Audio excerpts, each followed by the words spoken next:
Bonjour et bienvenue pour cette petite vidéo. J'ai coupé brièvement les ventilateurs dans la pièce pour vous communiquer une nouvelle extraordinaire. Comme vous pouvez le constater avec le téléchargement en cours, il y a la mise à jour de combat qui est potentiellement plus ou moins disponible sur Minecraft 1.14. Alors, comment est-ce possible? Eh bien, il y a cette explication sur Reddit, je vous mettrai le lien dans la description.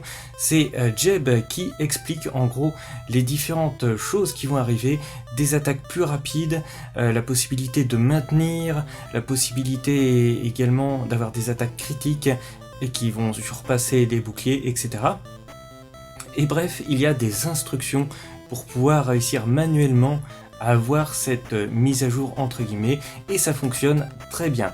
Donc j'ai fait un petit test rapide, je me suis quand même mis résistance au maximum au cas où il y avait des trucs qui débloquaient, mais le but de toute manière c'était pas de tester ma résistance, c'était surtout de tester comment réagissent les armes à présent.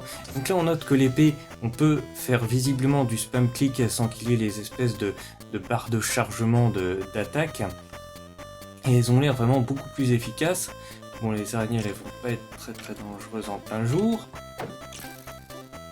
Alors, lui, il est en train de brûler, donc forcément, il va pas être très résistant.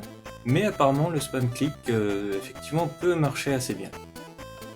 Alors lui, avec son arbalète, on va essayer de bloquer avec le bouclier.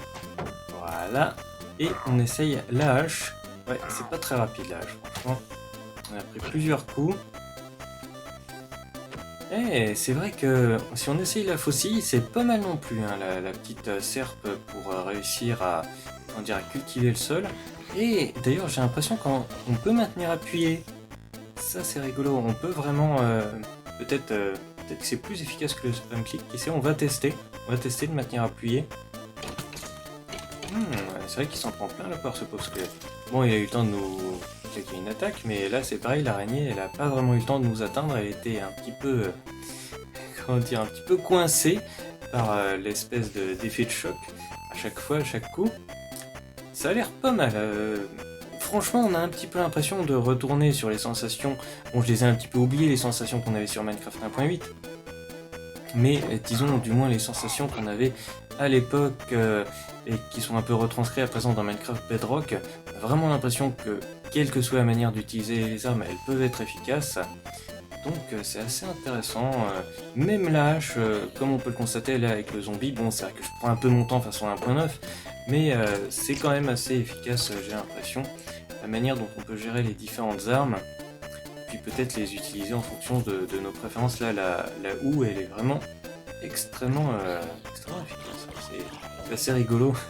J'espère que ça va pas être l'arme la plus puissante de Minecraft dans le futur, mais visiblement l'épée fonctionne très bien aussi. Et puis je suppose qu'en sautant, dans une attaque sautée comme ça, il y a toujours une certaine puissance. En tout cas, c'est vrai que là on combine les avantages du bouclier qui est assez efficace pour se protéger, avec les avantages un petit peu d'avoir possibilité de cliquer un petit peu plus rapidement.